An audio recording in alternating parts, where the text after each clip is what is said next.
تبارك الذي نزل الفرقان على عبده ليكون للعالمين نذيرا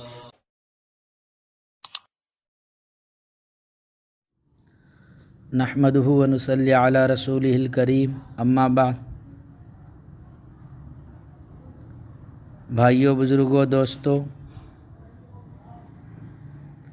آج میں روزوں کا فدیہ، نمازوں کا فدیہ اور صدقہ فطر کے متعلق کچھ ضروری گزارشات گوش گزار کرنا چاہتا ہوں، غور سے سنیں۔ اللہ پاک قرآن مقدس کے اندر یوں ارشاد فرماتے ہیں، لا یکلف اللہ نفسا الا وسعها، تکلیف نہیں دیتا اللہ کسی بھی جاندار کو مگر اس کے طاقت کے بقدر۔ اور ایک حدیث میں آپ صلی اللہ علیہ وسلم نے فرمایا، الدین یسر، دین آسان ہے۔ میرے بھائیوں بہنوں، اللہ پاک نے دین کو آسان بنایا۔ مثلا نماز ہے جو تمام اعمال میں افضل عمل ہے، اس کو کھڑے ہو کر پڑھنا فرض ہے، لیکن آدمی مجبور ہے تو بیٹھ کر پڑھے، اگر بیٹھنے سے بھی عاجز ہے تو لیٹ کر پڑھے۔ اسی طرح بیمار ہیں، وضو نہیں کر سکتے، وضو کرنے سے طبیعت خراب ہو جاتی ہے، تو اللہ رسول نے کہا ٹھیک ہے، وضو مت کرو اور اس کی جگہ تیمم کر لو۔ اس سے یہ بات سمجھ میں آ گئی کہ دین کو اللہ نے آسان بنایا ہے۔ ایسا نہیں کہ تم کو کرنا ہی ہے، اچھے ہو کے یا بیمار، ایسا ہی کرنا ہے، ایسا ہی کرنا پڑے گا، ایسا نہیں ہے۔ اسی طرح روزہ ہے، اگر عمر کی وجہ سے، بڑھاپے کی وجہ سے روزہ رکھنے کی طاقت نہیں ہے اور نہ اس بات کی امید ہے کہ آئندہ روزہ رکھ سکیں گے، اور اس بات کی گارنٹی بھی نہیں ہے کہ آئندہ صحت ملنے والی ہے، طاقت ملنے والی ہے، تو اس طرح بڑی عمر کے بزرگوں کے لیے فدیہ دینا چاہیے روزوں کے بدلے۔ اسی طرح ایسا بیمار ہے کہ اب صحت کی امید نہیں ہے اور روزہ رکھنے کی بھی طاقت نہیں ہے، تو یہ بھی فدیہ دے دے۔ روزوں کا فدیہ کیا ہے اور اس کی مقدار کیا ہے؟ روزوں کا فدیہ یہ ہے کہ ہر روزے کے بدلے ایک مسکین کو صدقہ فطر کے برابر اناج دے دے، یا صبح شام کھانا کھلا دے، یا اس کی قیمت دے دے۔ تو آج کے حساب سے ہر روزے کے بدلے 70 روپیے فدیے میں دے دے۔ اس حساب سے 30 روزوں کا فدیہ 2100 روپیے ہوں گے۔ اگر راؤنڈ فگر بنا کر 3000 روپیے دے دے تو بہت اچھا ہے، بہت اچھا ہے۔ نوٹ: اگر بیمار آدمی فدیہ ادا کرنے کے بعد اچھا ہو گیا تو پھر اس کو سب روزوں کو قضا کرنا پڑے گا، اور جو فدیہ دیا ہے اس کا ثواب الگ سے اس کو ملے گا۔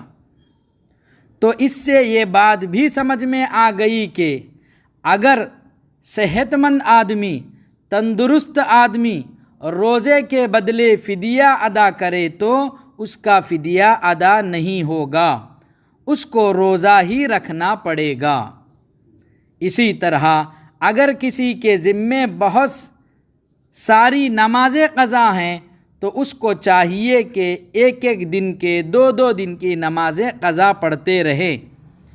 اگر عمر کی وجہ سے یا بیماری کی وجہ سے کھڑے ہو کر نہیں پڑھ سکتے ہیں تو بیٹھ کر پڑھ لے، بیٹھ کر قضا کر لے۔ اگر اس طرح پڑھنے سے بھی قضا نمازیں پوری نہیں ہوتی تو پھر باقاعدہ وصیت لکھ کر کہ میرے اتنے سال کی نمازیں قضا ہیں، میرے مرنے کے بعد میرے مال سے فدیہ ادا کر دے، اس طرح لکھ کر جانا فرض ہے۔ جس طرح جائیداد کو تقسیم کر کے جاتے ہیں، ایسے ہی باقاعدہ نماز روزوں کے فدیے کے بارے میں لکھ کر وصیت کر کے جانا مرنے والے پر ضروری ہے، فرض ہے۔ نمازوں کا فدیہ یہ ہے کہ ہر نماز کا فدیہ ایک صدقہ فطر ہے۔ اس طرح ایک دن میں 5 وقت کی نمازیں اور 7 میں وتر نماز، کل ایک دن کے 6 نمازیں ہوئی، تو آج کے حساب سے ہر نماز کے بدلے 70 روپیے فدیے میں دینا ہوگا۔ اس طرح ایک دن کے 6 نمازوں کا فدیہ 420 روپیے ہوں گے، اور مہینہ بھر کے نمازوں کا فدیہ 12,600 روپیے ہوں گے، اور سال بھر کے نمازوں کا فدیہ 1,50,000 پر 1,200 روپیے ہوں گے۔ اللہ کے واسطے کوئی یہ خیال نہ کرے کہ اتنے پیسے کون فدیے میں دے گا، ایسا ہرگز نہ سمجھے۔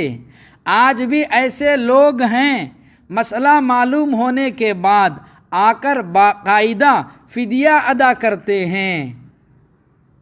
الحمدللہ ثم الحمدللہ، ہماری مسجد میں ایسے دسیوں افراد ہیں باقاعدہ روزوں کا فدیہ ادا کرتے ہیں۔ اللہ انہیں جزائے خیر نصیب فرماوے، دنیا اور آخرت میں بہترین بدلہ عطا فرماوے، اور ان کے اس دینے کو قبول فرماوے۔ اب آگے صدقہ فطر کے بارے میں، اس سال کا فطرہ 70 روپیے ہے۔ اگر اس کو راؤنڈ فگر بنا کر 100 روپیے کر کے ادا کریں گے، الحمدللہ ثم الحمدللہ، اللہ ہمارے جان و مال میں برکت دے گا۔ 70 ہی دینا، اس سے زیادہ نہیں دینا، ایسا نہیں ہے۔